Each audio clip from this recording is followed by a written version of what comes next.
someone who has been thinking about becoming a travel entrepreneur, listen to this.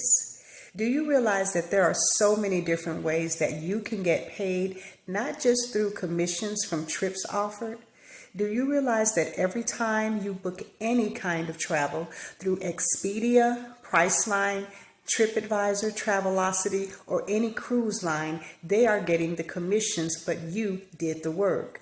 So if you've been thinking about becoming a home-based travel advisor, just know that there is no experience required and all trainings are provided. It's a no-brainer. It pays to be a travel advisor with you being in the position to earn all commissions from hotels, rental car companies, airlines, cruise lines, resorts, theme parks such as Disney, concerts, and even major sporting events. You don't even have to be a sports person, but you can still get paid for it. Could you use additional income part-time on what you are already doing anyway?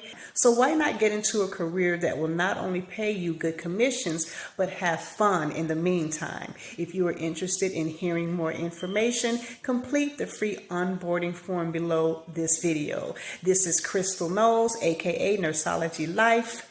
See you on the other side.